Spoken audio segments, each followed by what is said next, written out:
पास 2023 में ही हमें अपनी प्रक्रिया में गति लाना होगी और 2023 में ही हमें ये व्यवस्था में वो लाना पड़ेगा। अच्छा, मेरा एक चीज मानना और भी है कि इस व्यवस्था में जो वैश्य समाज है, मुझे लगता है कि वो सोच भी रखता है, साधन भी रखता है और सबसे अधिक शोषित और प्रताड़ित भी है। ये बात मानते हैं कि नहीं मानते हैं? मानते तो हैं, लेकिन वैसे समाज केवल व्यापार में मस्त रहता है, नहीं, चिंतन नहीं होता। चिंतन करने के लिए चाणक्य की फौज मैथिली शरणगुप्त ने इकट्ठी कर ली है ना जी। देखिए, जो जिस चीज में है, देखिए अल्टीमेटली आज जो इवन वैश्य समाज के लोग जो है एमएलए, एमपी, विधायक या सांसद बन गए हैं, क्या उनकी एक बात कहने की औकात है क्या? नहीं है। तो करने की तो बात छोड़ दीजिए, उनकी बोलने की तक औकात नहीं है। तो इस नई व्यवस्था के तहत तो हमें सब कुछ बदलना है। तो जो वैश्य समाज के लोग फ्रंट क्रीज पे खेलना चाहते हैं, नहीं जस्ट केवल एक समाज से तो कोई भी मूवमेंट नहीं चलेगा। आपको ऐसा क्यों लग रहा है? हमारे इसमें सभी समाज हैं। नहीं नहीं नहीं नहीं नहीं नहीं, अभी तो हम आपसे इसलिए ये बातें कह रहे हैं क्योंकि आप वैश्य समाज से जुड़े हुए व्यक्ति हैं, इसलिए कह रहे हैं, ठीक है ना? और आगे हाँ, तो इसलिए कह रहे हैं। और सबसे ज्यादा पीड़ित भी वैश्य समाज ही है। उसे चाहे टैक्स के नाम पे पीड़ित किया जा रहा हो, चाहे चंदे के नाम पे पीड़ित किया जा रहा हो, चाहे बाह्य पीड़ित कर रहे हो, चाहे जो है ना घर वालों को दबाया जा रहा होगा, चाहे घर वालों के ऊपर जो है ना ऐसे जो है ना माहौल पैदा कर दिया है कि घर के बहू बच्चे जो है ना ठीक ढंग से निकल नहीं पा रहे हैं। वो इनके प्रकार केवल अपना ही व्यापार कर पा रहा है, हो सकता ज्यादा नोट कमा ले रहा हो, लेकिन अपने बच्चों को और अपने लोगों को एक अच्छा भारत नहीं दे पा रहा है। लिहाजा चूंकि मैं आपसे बनियों की बात कर रहा हूं क्योंकि आप वैश्य समाज से हैं, राइट? यादवों से बात करूंगा तो उनको उनके मुद्दों को बताऊंगा, राइट? यदि ठाकुरों से बात करूंगा तो उनके मुद्दों की बात करूंगा, यदि दलित समाज से बात करूंगा तो उनके मुद्दों की बात करूंगा, राइट? जिससे वो उसे पहचान पाए, कर पाए, ठीक है ना? तो इसमें अधिकांश जो है लोग जो क्रीज के पीछे खेलना चाहते हैं वो क्रीज के पीछे खेलें, ठीक है ना? और जो फ्रंट रोल पे आना चाहते हैं, जो घर घर संगोष्ठी करके मेरिट लिस्ट में आना चाहते हैं, सबसे अधिक लोगों को जोड़ने वाली मेरिट लिस्ट में, क्योंकि उसको चंद्रगुप्त बनाना, जैसे क्या आपको कोई दूसरा व्यक्ति सिविल सर्विसेज एग्जामिनेशन में पास करा सकता है क्या? हेलो, हाँ जी, मैं आपसे कह रहा हूं, आप एक कॉम्पिटिटिव एग्जामिनेशन में बैठ रहे हैं तो आपको कोई दूसरा पास करा सकता है क्या? नहीं करा सकता। नहीं करा सकता, खुद ही मेहनत करनी पड़ेगी। खुद मेहनत करना पड़ेगी। आपको तरीका समझना पड़ेगा कि क्या किस तरीके का कंपटीशन है, उस कंपटीशन के तरीके से आपको तैयारी करना पड़ेगी और तैयारी भी इतनी अच्छी करना पड़ेगी कि दूसरे लोगों से आप अपने आप को मेरिट लिस्ट में स्थापित कर पाए, राइट? तो इसमें भी यही है कि आपको लगातार संगोष्ठियां करना है, लोगों को जोड़ना है और इसकी मेरिट लिस्ट ये है कि जिसने सबसे अधिक लोगों को जोड़ा, जैसे 543 की मेरिट लिस्ट है तो वो 543 की हो गई।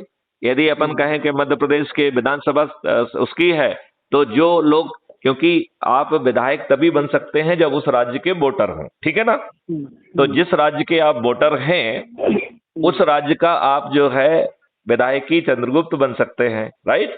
और उसके लिए प्रयास करके उस राज्य में जितने भी विधायकों की सीट हैं उतनी सीट जो है ना मेरिट लिस्ट में बनेंगी, राइट? और फिर जो एक राजनीतिक पार्टी है जिसको हम डमी पार्टी कहेंगे, वो डमी पार्टी का सिर्फ इतना ही काम है कि आपको टिकट दे, राइट? वो आपका चुनाव प्रचार भी नहीं करेगी, आपसे भी चुनाव प्रचार की अपेक्षा नहीं है, क्योंकि जो लोगों को हम जोड़ेंगे उनको हम जो है अपने सदस्यों को अपने छत पे खड़े होकर थाली बजाकर, दीपक जलाकर और अपने चंद्रगुप्तों के हक में संकल्प लेना है कि इन्हें हम विजयी बनाएंगे। तो एक अच्छा, तब तक हम इतनी सारी चीजों के संकल्प उनसे करवाएंगे कि उनकी जो दिन दिन की प्रॉब्लम है, जैसे ही आप 100 करोड़ होते हैं तो आप बड़ी आसानी से उनको इतने सारे राहत दिला पाएंगे, क्योंकि जब 100 करोड़ लोग थाली बजाकर दीपक जलाकर देश के प्रधानमंत्री से कोई भी बात करेंगे तो देश के प्रधानमंत्री को पिटीशन देने की जरूरत नहीं होगी। सिर्फ जो है ना संकल्प मात्र से 100 करोड़ लोग तो प्रधानमंत्री बदलने में क्षमता रखते हैं, उसे जरूरत क्या है ताली बजाने की? नहीं नहीं नहीं नहीं नहीं, हमें उसे अभ्यास कराना है। देखो उसके दो कारण हैं। एक तो कारण ये है कि आप प्रधानमंत्री को 2024 में ही बदल पाओगे, राइट। 2024 के पहले जो आपके कष्ट हैं उन्हें जो है अपनी छत पे खड़े होकर थाली बजाकर दीपक जला के जो है ना संबोधित करेंगे तो देश का प्रधानमंत्री उन्हें संबोधित करने के लिए बेबस होगा। और तो नहीं तो हाँ, एक मिनट, अब थोड़ा सा हमारा आपसे यही कंफ्यूजन आता है। आप अपने आपके दिमाग में जितने भी कंफ्यूजन है वो सब पूरे करिए। हाँ, हमारे ये आता है कि एक तरफ तो हम उनको मौका देना चाहते हैं 24 में, दूसरी बात नहीं 24 में नहीं, आज मौका देना चाहते हैं। वो आज के प्रधानमंत्री हैं। आज के प्रधानमंत्री तो सुनिए, राजनीति का पहला चैप्टर ये कहता है कि जब वो गलती करते हैं तो हम उनकी गलती को दुनिया को बताएं। देखिए हम उनको समर्थन को दें। नहीं, आप मेरी बात नहीं समझ रहे हैं। हमें अपने लोगों को जोड़ना है, अपने लोगों जस्ट मिनट देख जस्ट अभी मेरा जो आपका प्रश्न मैं समझ गया हूं, मैं उसका जवाब देता हूं। देखिए उसका जवाब ये है कि आपको लोगों को संकल्प करने की आदत डालना पड़ेगी, राइट। और वो एक मिनट, वो संकल्प करने की आदत यदि जहां पर लोगों को आज कष्ट है और आज ये हमारे बोर्ड से चुने हुए व्यक्ति हैं तो इन्हें आज के डेट में हमारे जो है ना उन कष्टों को दूर करने की इनकी पदी जिम्मेवारी है, राइट। तो हम थाली बजाकर दीपक जला के इनसे कहेंगे तो ध्यान आकर्षित होगा, राइट। ये तो सोशल एक्ट हुआ जी, ये फिर पॉलिटिकल एक्ट नहीं हुआ। आप ये देखिए, ये सोशल कम पॉलिटिक्स है, ये तो ग्रांड स्ट्रोक है। इस ग्रांड स्ट्रोक में जो है हर चीज बदल जाएगी। देखो इनकी मजबूरियां हैं। देखो मेरी बात ध्यान से सुनो। ये वो हमारी बातें कर ही नहीं पाएंगे जब हम उनसे कहेंगे कि आप नियम बनाइए कि हम अपराधियों को टिकट नहीं देंगे। अब क्या जो है माननीय प्रधानमंत्री जी की जो है औकात और हिम्मत है कि कानून बना दें जो खुद जो है। एक मिनट थोड़ा सा विराम लो, नोता हूँ बात से। हाँ, खुद मोदी जी को ये पता है कि जो तुमने शुरू में कहा है 2013 में उसके विपरीत काम किया है और वही नए नए ड्रामे, नए नए पॉलिटिक्स निकाल कर आते हैं। अब की बार झंडा लगा दो, अब की बार वो ये झंडा लगाना आपको मूर्ख बनाने का तरीका है। वही मैं बता रहा हूँ। और जो विदेश में हमने ये OIC बना दी, ये बना दी, वो बना दी, ये भी ड्रामे हैं। ये सब ड्रामा है जिससे ये विश्वास रहे कि मोदी जी जो है देश में प्रभावी हो चाहे ना हो, विदेशों में बड़े प्रभावी हैं। तो भैया मोदी जी आप नहीं, मुझे ये बताइए कि मोदी जी की जिम्मेवारी देश के लोगों की जिंदगी बदलने का है या बाहर में जो है ना पब्लिसिटी कराने का है? हम तो अपनी बात एक शब्द में खत्म करते हैं। हाँ। कि मोदी जी अगर सही होते तो आज अनिल सुभाष को या मैथिली शरण गुप्त को चिंतन करने की जरूरत नहीं पड़ती। काम तो बहुत दूर की बात है। नहीं, अकेले नरेंद्र मोदी ही नहीं, आज तक के सभी नेता जो है इतने दुष्ट हैं कि उन्होंने आपके ऊपर अंग्रेजों ने जो नियम कानून भारतीय गुलामों को अपमानित करने के लिए, शोषित करने के लिए, उत्पीड़ित करने के लिए और देश को लूटने के लिए बनाए थे, ये कितने दुष्ट राजनेता हैं कि ये इन्होंने वही नियम कानून आपके ऊपर थोप के रखे हैं। जिस बादशाही व्यवस्था के तहत अंग्रेज भारतीयों का उपयोग भारतीयों के विरुद्ध करते थे, वही दुष्ट व्यवस्था आज भी आपके ऊपर थोपी हुई है। ये इतने दुष्ट हैं कि आजादी का अमृत महोत्सव मनाते हैं लेकिन देश की जनता को एक बार नहीं बताते हैं कि हमने आपके ऊपर घटिया जो है ना अंग्रेजों के द्वारा गुलामों के लिए बनाए गए नियम थोप के रखे हैं। और वो इतने घटिया नियम हैं कि जिसकी कल्पना नहीं है। हम लोगों को उन नियम के तहत कार्रवाई करने की और उस चीजें सहने की आदत पड़ गई है। ये बताइए अनिल जी, आप थाने जाते हैं, 80% केसेस में आपको भगा दिया जाता है। आपकी ड्रेस देख के जो है ना एक आवेदन ले लें, लेकिन तब भी FIR में कन्वर्ट नहीं होता है।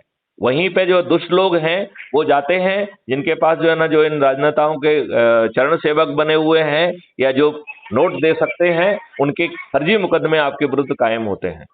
जी आप अब अनिल जी, मैं आपसे पूछता हूं, जहां कानून इस बात को इजाजत देता है कि आप अपनी रक्षा में और दूसरों की रक्षा में 7 परिस्थितियों में सामने वाले की मौत कारित कर सकते हैं, वहां पर पुलिस काउंटर केस कैसे रजिस्टर कर सकता है? आप मुझे बताइए, आप यदि मुझे कूटने आए हैं और आप मुझे ये भय पैदा कर देते हैं कि मैथिली शरण गुप्त ने यदि अपने आप को डिफेंड नहीं किया तो मर जाएंगे, तो मैं अनिल सुभाष जी की को जो है ना मौत कारित कर सकता हूं बिना मर्डर किए हुए। तो फिर काउंटर केस कैसे रजिस्टर होगा? हम तो कह रहे हैं मौत में भी काउंटर केस रजिस्टर नहीं हो सकता है। मतलब हमने सेल्फ डिफेंस का यूज किया, तो ये काउंटर केस जो है ना शुद्ध जो है इलीगल कार्रवाई नहीं है क्या? सर सब कुछ उल्टा है। तो मैं आज ये जिसकी सत्ता है, मैं ये कह अनिल जी, मैं ये कह रहा हूँ। अच्छा ये बताइए, आप हमारे ऐप से जुड़े हैं कि नहीं जुड़े हैं अभी तक? अभी ऐप से नहीं जुड़े शायद हम। तो मैं आपको अभी लिंक भेज रहा हूँ, और हम दूसरे चरण की बात जब आप फुर्सत में होंगे तो वीडियो लिंक से करेंगे। बिल्कुल ठीक है।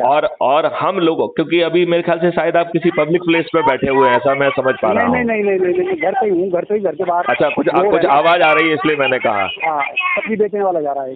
अच्छा, ओके। तो मेरा ये मानना है कि अपन जब वीडियो पे बात करेंगे तो उसका प्रभाव बहुत अच्छा आएगा। मैं आपके 21 वो जान पहले है ना, हाँ, कोई लिंक मुझे आप वो भेजें सबसे पहले, जो आपकी आइडियोलॉजी को कम्प्लीटली मुझे उतार दें। वो है क्राइम फ्री भारत की यूट्यूब चैनल जो पूरा है। बहुत सारी वीडियो नहीं की जा सकती। एक मिनट, मेरा ये कहना है कि जो आपने देख लिया है और आपके जेहन में 21 लक्ष्य हैं जो कि प्राप्त होंगे, राइट? तो वो भी आपको परोसे गए हैं, मेरे ख्याल से आपको पढ़ने का उन्हें मौका जरूर मिला होगा, नहीं तो मैं उसको भेज देता हूँ, राइट? बस वही भेजो जो की वाली है, जो सबसे मेन आपकी वीडियोस हैं। मैं वीडियो क्या डॉक्यूमेंट ही भेज देता हूँ आपको। हाँ, डॉक्यूमेंट भेज दो, मैं पढ़ लूंगा सारे।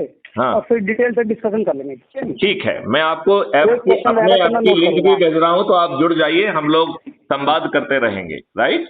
ठीक है। राइट। नमस्कार, जय हिंद।